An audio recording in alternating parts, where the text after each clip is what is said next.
Good morning. Good morning. It's 9:01, and this meeting is in session. Would you please stand up for the Pledge of Allegiance? I pledge allegiance to the flag of the United States of America and to the republic for which it stands, one nation, under God, indivisible, with liberty and justice for all. Please be seated. Where do we have you set? All right.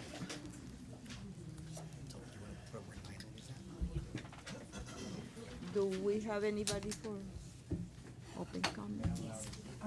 Okay. Already.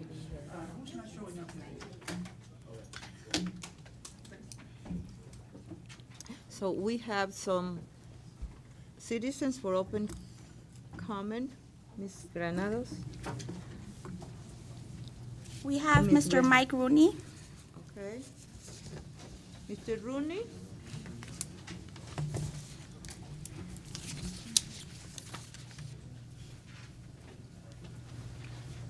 Thank you.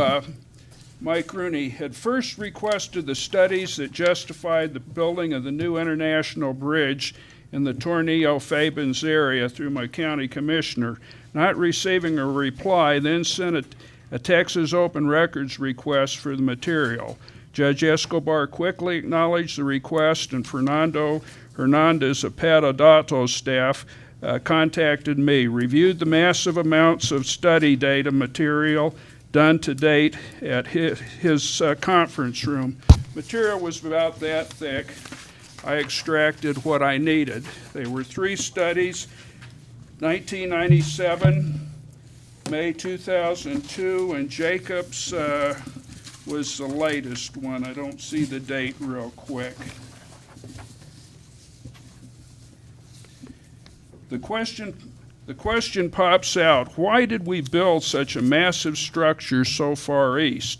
The 1997 study should have alerted decision makers that it was a bridge too far, if you don't mind me using World War II movie that was popular about an invasion that was rather costly with minimal results. Fabens Tornillo is a rural community. 87% of the El Paso County population is inside the city of El Paso. It was basically a go-go justification type project that could have been delayed, or a bridge could have possibly been considered further westward. There was too much reliance on toll revenue. Here's an El Paso Times article, 2008 by Louis Gillot. Manufacturers protest plan. Foreign Trade Association members protesting efforts by lawmakers to turn the Bridge of Americas into a toll bridge. Like many other manufacturers, FTA member Lance Levine sends most of his border crossing trucks through the Bridge of Americas. So for them, it's just a plain economic decision. So the question is who is really going to pay tolls? I made sure that this letter back then was sent to the MPO, and it should be in your files.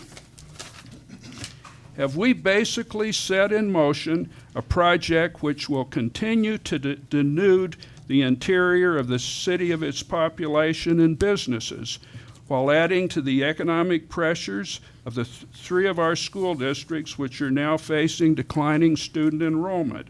Have we helped exacerbate this area's water problems by encouraging development so far east?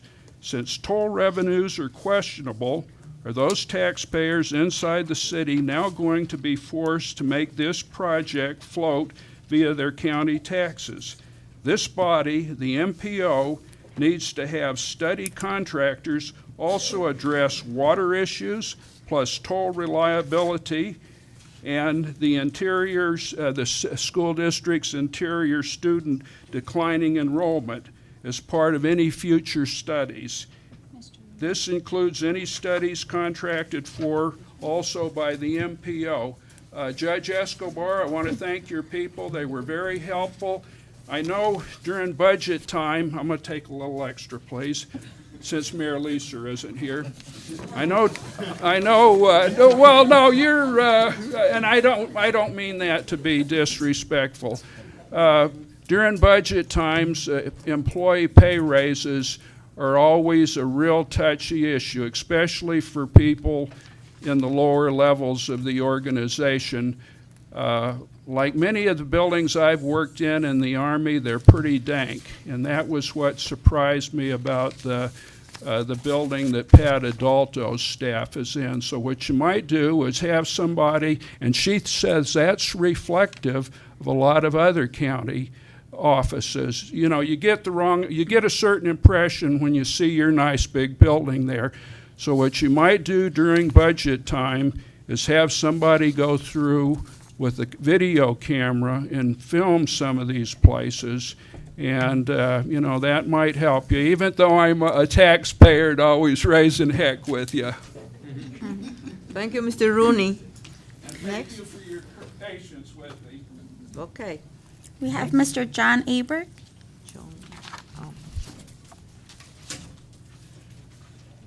I appreciate the extension of patience that you gave to Colonel Mike.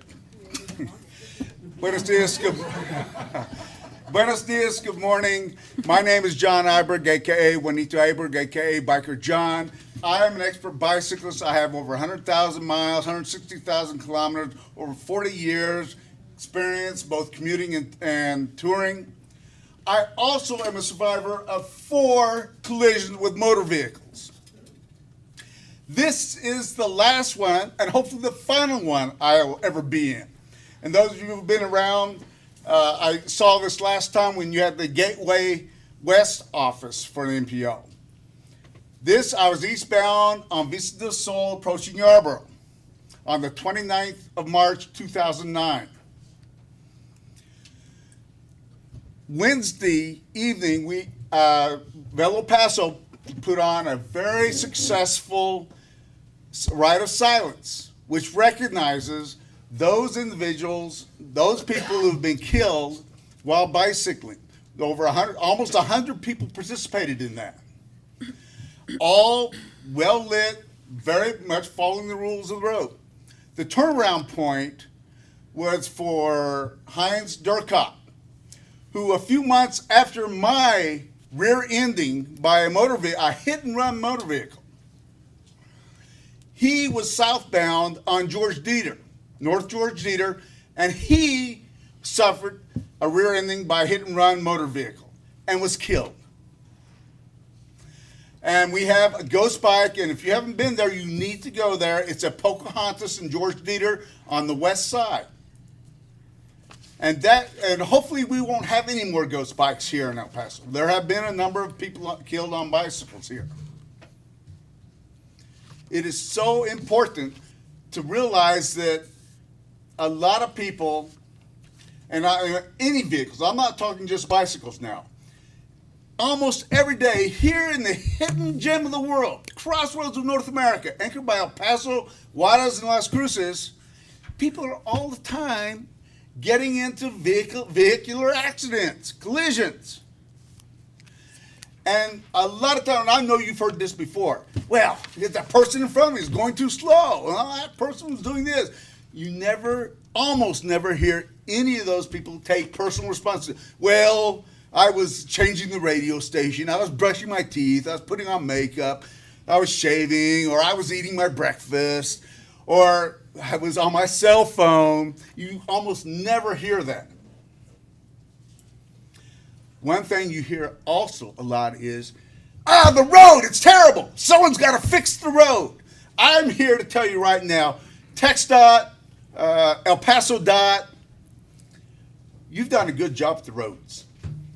Most of our roads are in really good shape. Thank you very much. And I just can't say enough good things about the fact that the roads that are in need of improvement, you're doing a great job with. You're coming up with it. We have 5-star world-class routes here. And I'm #1 trip advisor, and I put it out there.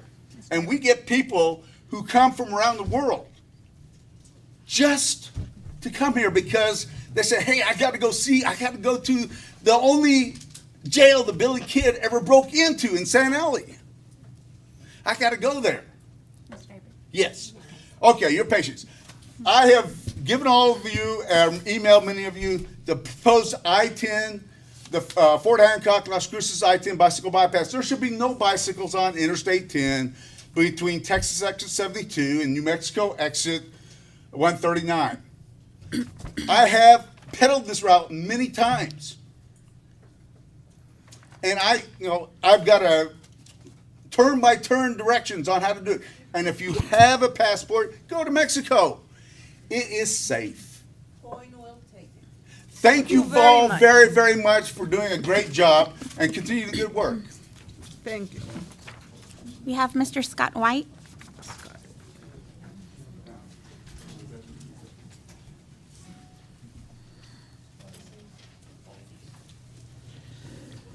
Good morning, everyone. I want to wish everybody a happy Bike Month. May is National Bike Month across the country and here in El Paso.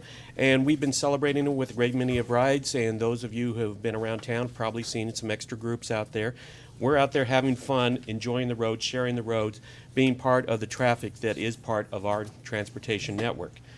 But on a more somber note, as Mr. Iberg pointed out, we just had the right of silence. And we have the right of silence because we have lost too many people who are riding bikes doing what they love. And because of this, we need to keep some statistics in mind. From 2010 to 2015, there were reported, this is just what's reported, 352 crashes involving cyclists. Of those, there were 354 injuries because there were some multiple injuries. Some of these were very serious. These injuries involved riders as young as 3 years old to as old as 84 years old.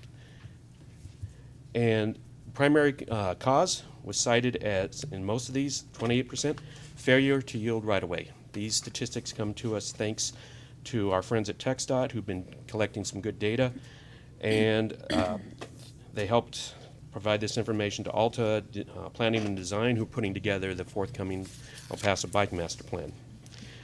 So as we think about this, over the long term, we've been making our roads safer for cars and trucks by enabling them to drive faster. Whether that was the intent or not, that is the result. As Mr. Iberg pointed out, people feel comfortable doing stupid things in cars, shaving, eating, whatever it is. And it also includes going excessively fast, as we saw. Speed kills. Past couple of weeks, we've seen several high school athletes killed or seriously injured in high-speed crashes, single vehicle crashes. There was no reason for that, except that they were going too fast, and our roads, whether that was the intent or not, encouraged them to do this. And by so doing, we've made it unsafe for those people not in cars. A vulnerable road user hit in a crash, going 20 miles per hour, if they're involved in that crash, they have a 90% chance of survival. We increase the speed to 30 miles per hour, their chance of survival goes down to 50%.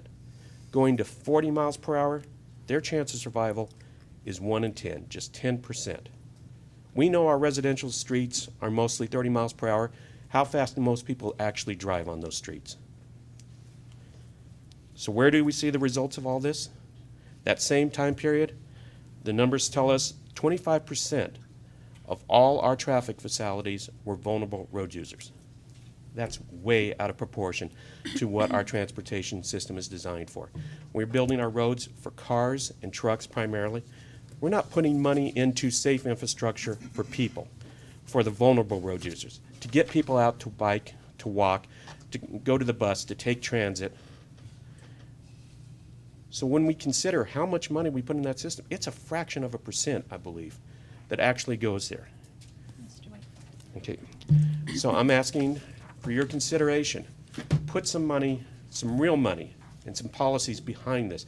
Let's bring some equity and some balance back to our transportation system. And if I can beg your pardon, I just want to read a list of names of the people we've lost. This is how serious it is. A name you all should know. Pat O'Rourke, was killed in 2001 on his bike. Scott Segal in 2007. Heinz Durkamp in 2009. Gustavo Vega in 2009. Ruben Lemus in 2010. Floyd Hancock in 2013. And Jose Cordova, just 9 years old, in 2013. We've been lucky we haven't had any since. But we know that's not going to stay. We need to do something to make our roads safe. I charge you, let's do that. Make our roads safe for all road users. Thank you, Mr. White. Yeah. Yes, sir. Do you have any statistics or data for us with regard to how we compare for a city of our size regarding the number of biking accidents, the number of deaths over a period of time, so that we can get Yes, I do. a clearer picture of this? The Alliance for Walking and Biking just put out their 2016 benchmarking report. I will send the information to Mr. Medina, and he can share it with all of you. All right, thank you. Thank you. Thank you very much. Next item is reports. Executive Director's report on A, public involvement schedule for Horizon fiscal year 2017-2020, Transportation Improvement Program, and revised Horizon 2040 Metropolitan Transportation Plan. B, schedule for the development of the new El Paso MPO travel demand model and project development for the new Metropolitan Transportation Plan and corresponding tip. Hi everyone, good morning. Alexandra Rosillo with the El Paso MPO. I would like to present the schedule for the public meetings addressing the New Horizon 2017-2020 TIP and the MTP 2040 project list that will begin providing information to the general public between the dates of May 16th to June 14th. The public participation program, as we all know, is required by federal regulations. We're going to have a 4-year TIP updated every 2 years to be presented in each of the 7 planning regions around El Paso, accessible by different modes of transportation, and these locations are to be ADA compliant. The location, date, and times are the following. We just had one this past Wednesday at the El Paso County Water Improvement District representing the Clint-San Elizario area. That was from 4 to 6. This Saturday, we encourage you to come to the Armijo Rec Center representing Central El Paso from 10 a.m. to 12 p.m. Our next one will be on Monday at the Regional Command Center from 5 to 7 p.m. We also have one at the West Valley Fire Department, Canotio Anthony area from 5 to 7 p.m. We have the Betty McKnight Community Center representing the Northeast, June 2nd from 5 to 7 p.m. We also have the Marty Robbins Rec Center representing Socorro, June 6th from 10 a.m. to 12:30 p.m. And the same day, we have one on in Pebble Hills representing Isleta from 3:30 to 5:30. We also want to mention that we have a TPAC meeting scheduled for June 8th. That would also count as one of the meetings, and it will be representing Central El Paso at 1:30. So these meetings are encouraging for the public so that they come and give us their input and their comment.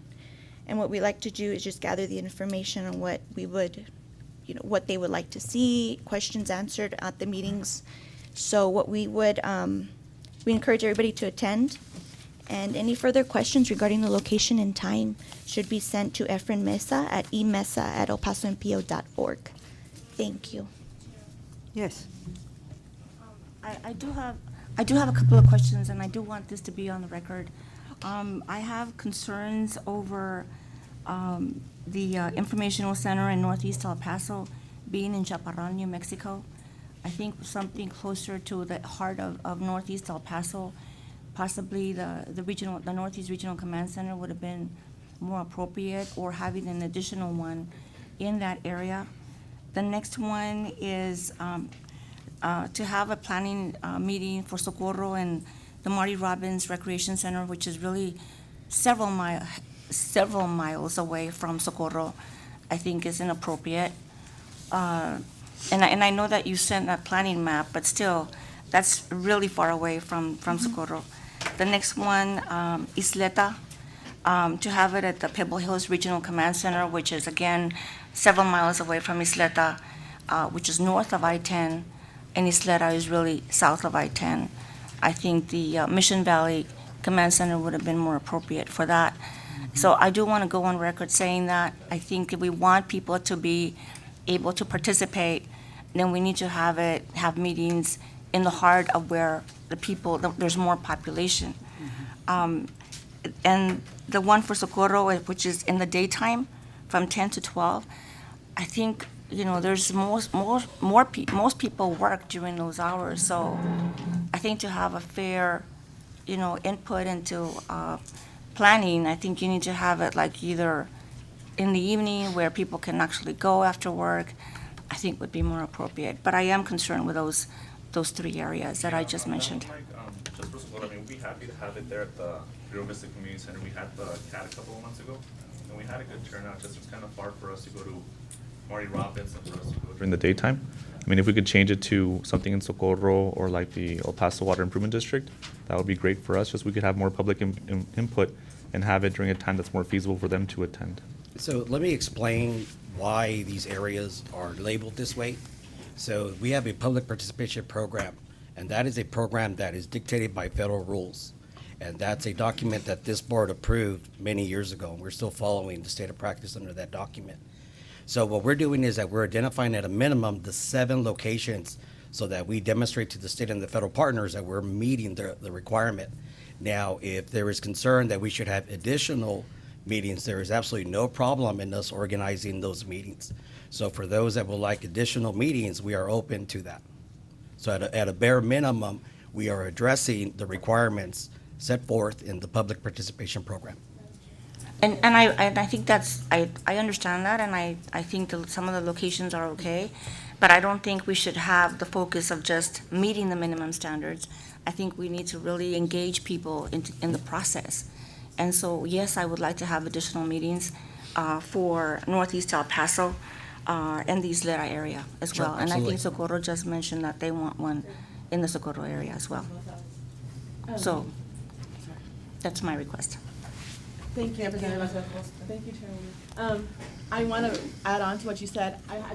I agree that a lot with what you said. One of my concerns is all the meetings are not after work. So if they start at 5, but if I get off of work at 5 and it takes me time to get somewhere, I'm not there to be at the meeting on time. So can we have some meetings that start at 5:30 to honor people that have to work for an 8 to 5 schedule? And my other concern is, like you said, I don't think the barometer should be at the bare minimum, right? We should say we want people to be involved. I think the number one thing a lot of our offices get is infrastructure concerns.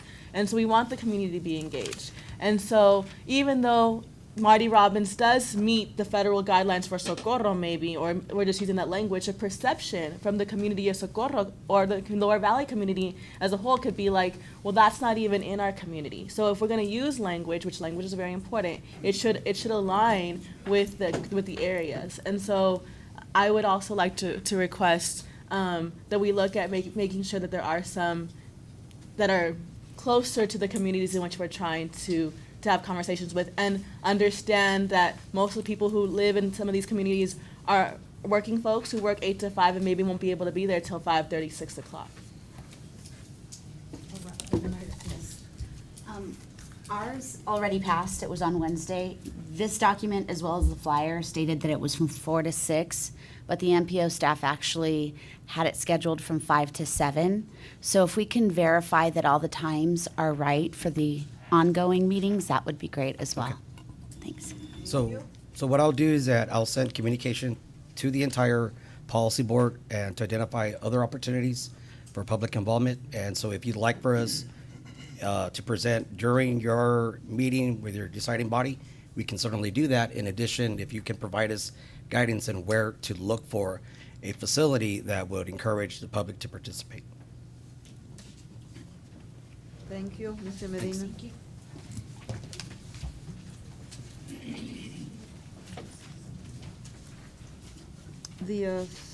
The second, We have a second. the second one, yeah.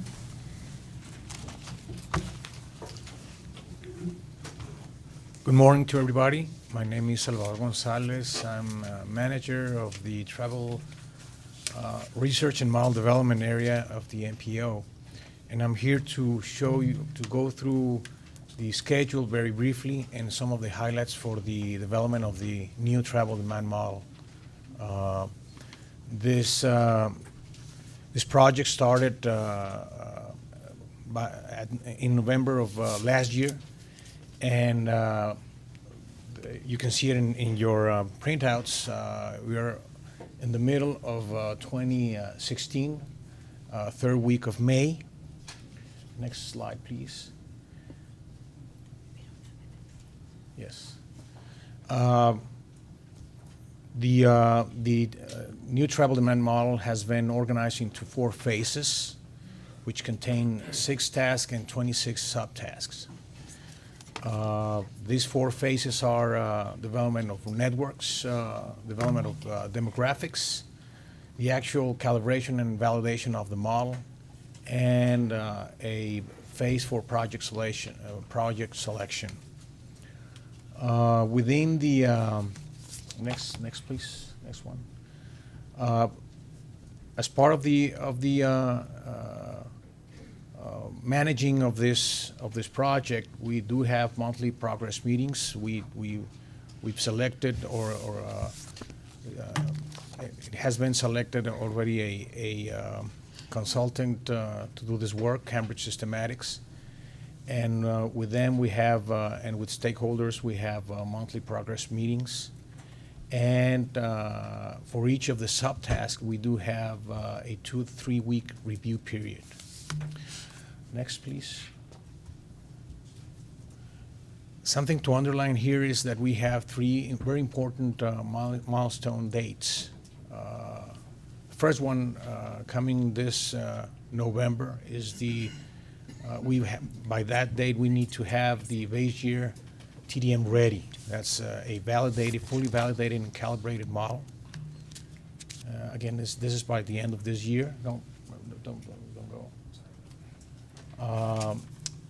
By May 30th next year, a year from now, we would have to have the multi-year project coding. That includes having all of the projects identified and then coded into the model for the different years. And the project, the full project needs to be done by September 30th of 2017. That includes running all of the forecast years with their, including their projects. Next. Some of the highlights of this TDM, we're almost done. We're actually reviewing the reports from the phase 1, which is demographics, a very important part of the model. Knowing where people work and where people live or have their activities is very important, since that's what detonates travel. And so the team has been very careful in first of all, reviewing census information, TWC information, and forecast that into the future. TTI, as well as TxDOT and New Mexico DOT, have been involved in this process. And again, we're done with that. We're reviewing the final technical memo for that phase 1. We also started on phase 2, which is the actual TDM calibration. I won't go into the detail, but there are several steps. It's a very complex model. Next. And so we started that process. Next, please. Some things to highlight here is that we'll be having additional sensitivity into our model. We'll be building additional sensitivity. As part of that, we'll have additional trip purposes. In this case, what we call the home-based non-work. We will know, in addition to that, or disaggregate that into school trips or shopping trips, for example. As part of this new model, we'll also have an enhanced mode choice model that will give us the capabilities or additional sensitivity for transit demand. new BRT lines, what demand would they carry, the implementation of park and rides. Those are elements that currently we don't have in our model. So we expect we want our new model to have this sensitivity, as well as sensitivity for hot and HOV lanes. Also, we will have an enhanced assignment procedure in which we will be able to disaggregate truck trips into different vehicle sizes and by time of day, as well as what we call the dynamic traffic assignment capability, which again, we will be able to view in our current model is a 24-hour model. This model would have the capability to view periods of the day with more detail.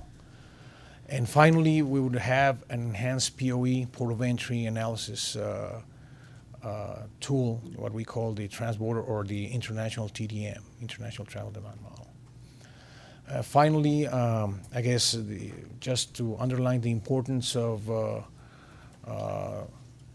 early project identification so we can start the process of project selection and coding. That's a very important task. And I guess that's next. I think that's it.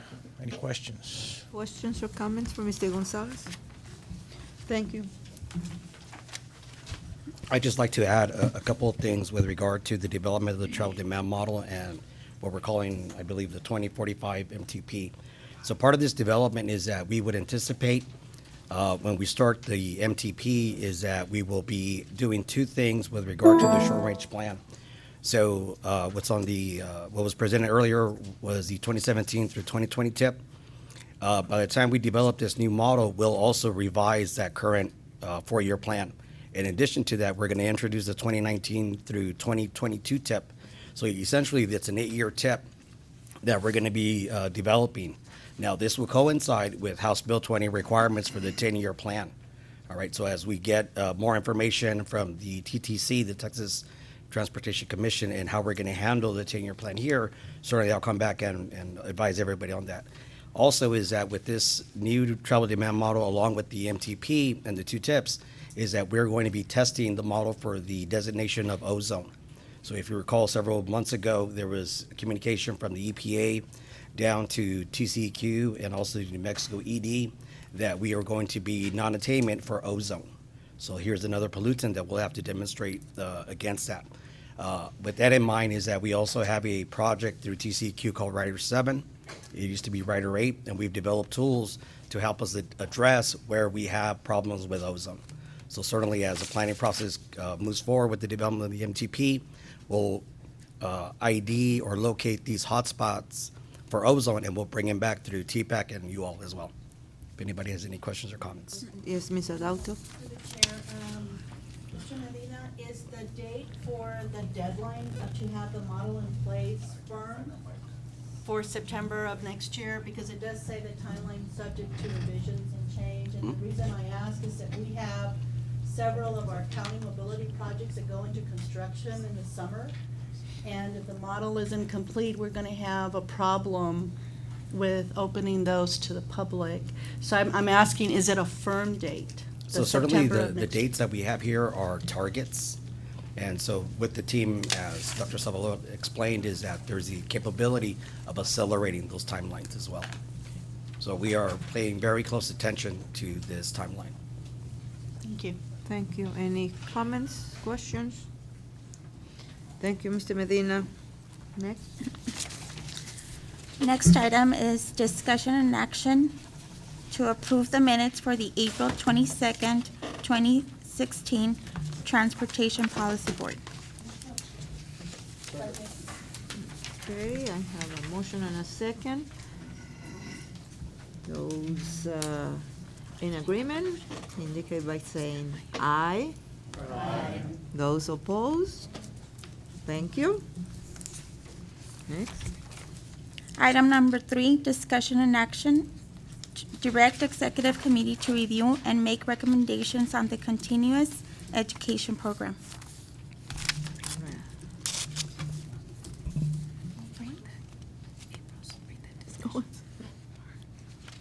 Did you? I just want to read it. Should I read it? Okay.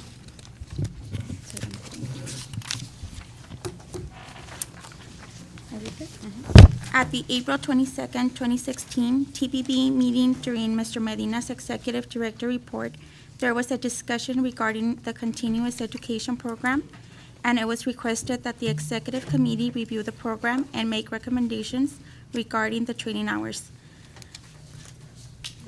The item has been placed on the agenda with approval request to send this item to the Executive Committee for review and recommendations. All right. It's self-explanatory. Do I hear a motion to approve? Okay. Who second? Okay. Any further discussion?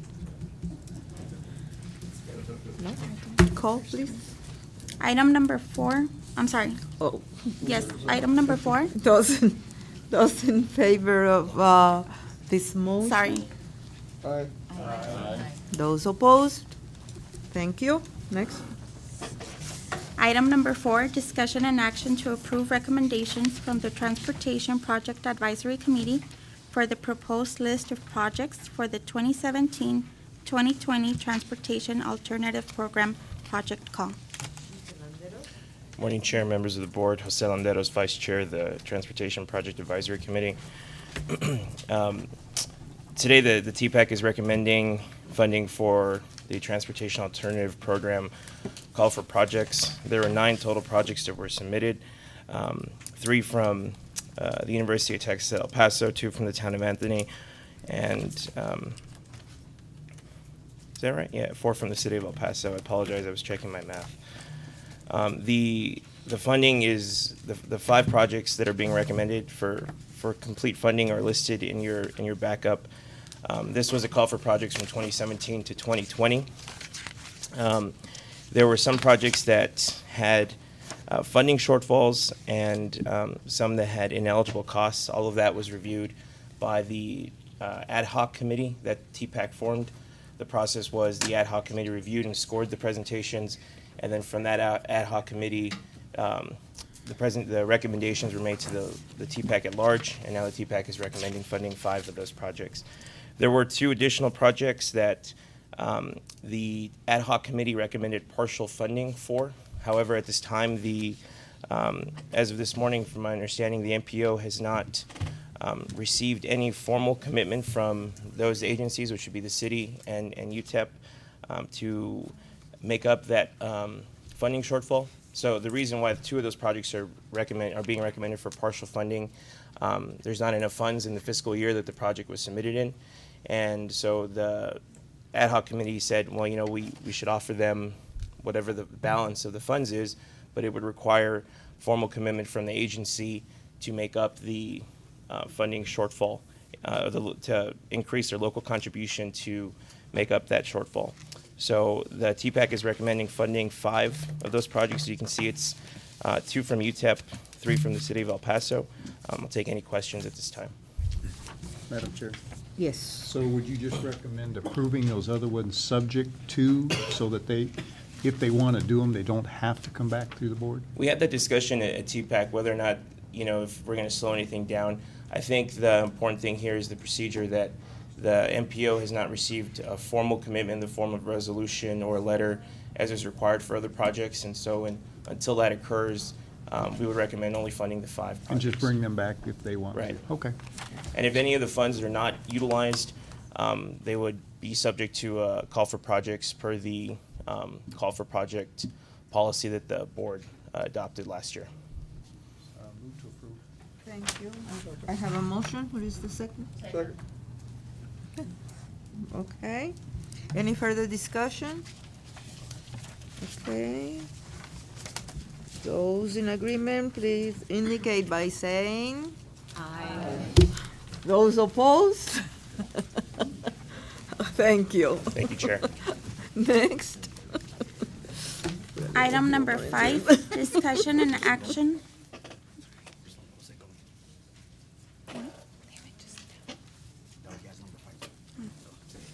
Sorry. Item number 5. Just for dramatic effect. Discussion.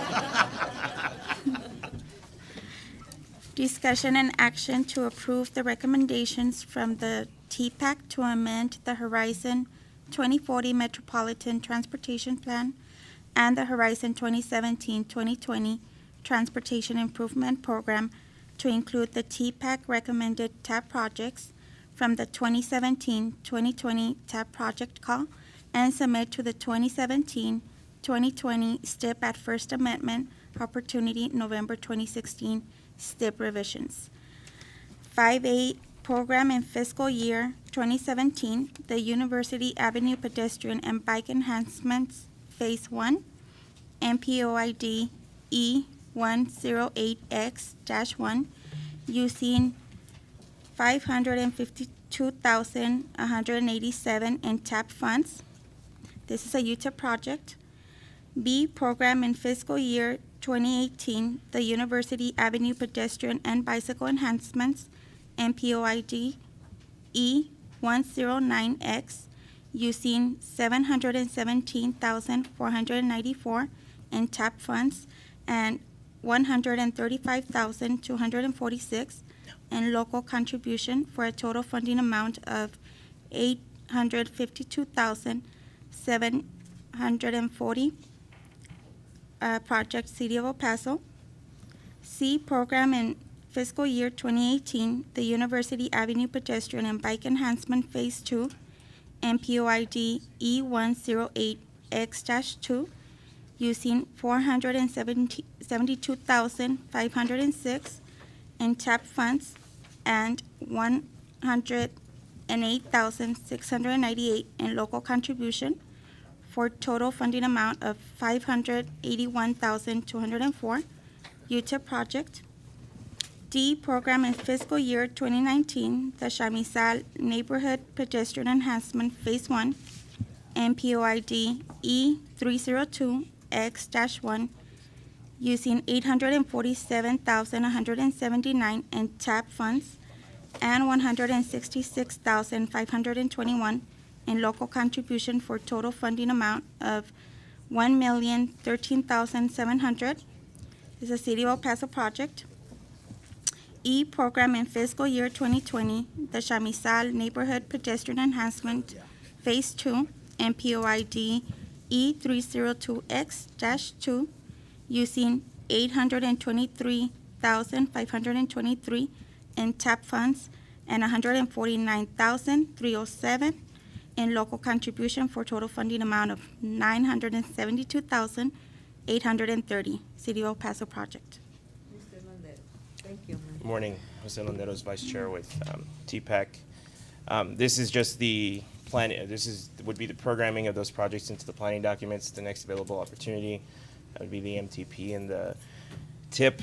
Again, this is Transportation Alternative Project Funding, which requires an 80%, which is the funding breakdown is 80% federal, 20% local. You will note that some of these projects had a local contribution that went beyond the 20% match, and so the scores, the scores generally reflect any additional commitment from the local agency beyond the 20% local match. But this will just be programming those projects into the actual planning documents. Yes. Another question. This is actually for Mike.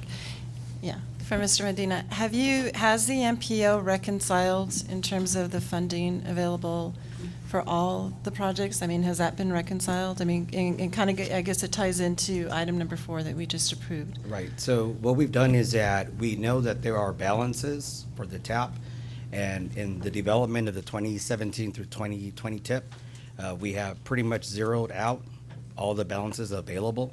So essentially, I would tell you that there are absolutely no more funding opportunities moving forward. But again, is that as we develop this TIP, we get it approved, and then we're subject to another reconciliation at the end of the upcoming calendar year, then certainly there could be that opportunity to come back and fund all these projects. Any further questions? I have a motion by the judge. I will hear a second. Second. Okay, any further discussion? Okay, I'm sorry, there's public comment. Mr. Scott White on this item. Thank you.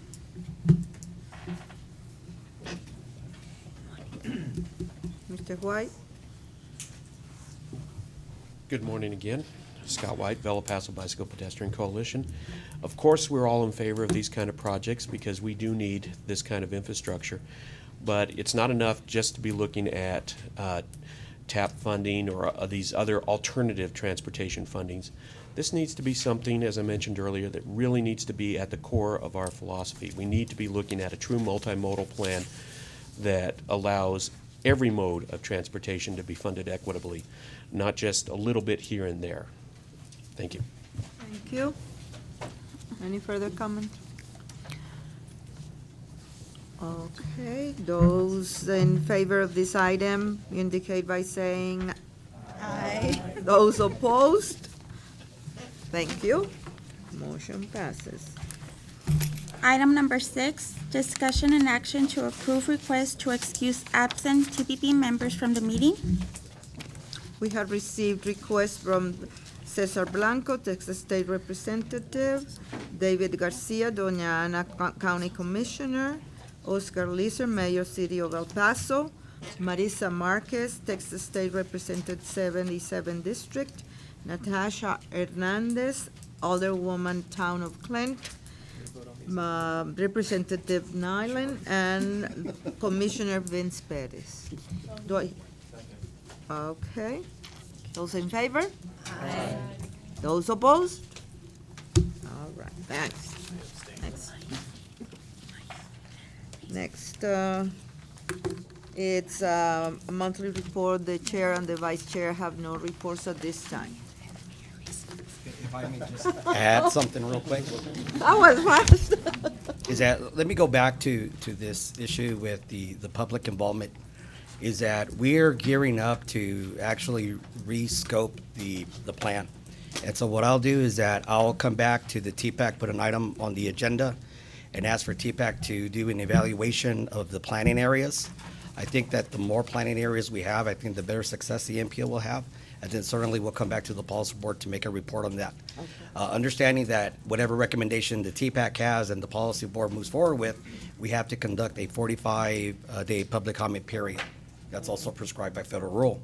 But nonetheless, is that I think that we need to re-examine that. And so we have several tools that include geographic information systems, and we can look at things like the executive order that addresses environmental justice. Madam Chair, Yes. just so everybody's clear about the 45 days, Mike, the chart that you put up there, I think your last meeting was June, would you put that back up if you can? June 8th. So some additional public meetings, what does that do to the June 8th? They're saying you have to go past that or No. squeeze it in between now and June 8th? Yes, sir. So what we need to do is that just depending upon the responses that we receive, we'll try to fit everything that we can within the prescribed 30 days. Well, you know, since we're all discussed this publicly, I don't think you should wait to contact everybody. Why don't you ask those who had recommendations just to give them to you before they leave today Okay. and see if you can't work Sure. those locations in, but you don't need any action from No. the board. You just need somebody saying, we've got a place to hold it in. Representative Gonzalez will be making cookies for the one that she's attending. I usually go where there's, I make brisket. Oh. well, now. I think that's probably an unfair advantage. They should be at all the locations. But I don't see any reason why you just can't get this done Sure. by the end of business Monday. Yeah, this really is not an issue. We've done this in the past, and so certainly those that address the concerns, I can meet with you as soon as the meeting's over with. What was the email address you wanted that we could follow up on as well? To Efrain Mesa, emesa@elpasompl.org. And I had already emailed you. Yes, ma'am. Information for Northeast and sent you additional information. I was concerned because we have two huge projects in Northeast El Paso. One is the Dyer Brio, which is $35 million, and then we have a transit-oriented development for $15 million. And I think it's important that the people in that area actually attend some of these meetings, and I've had comments about that, so I've already sent you that information. Yes, ma'am. But the other one, for Isleta, I will ask the city manager today to provide you perhaps the Mission Valley Command Center rather than the Pebble Hills Command Center. Perfect. Thank you. Is it, FNN's here, right? Yeah, You can just post him at the door unless he's on break.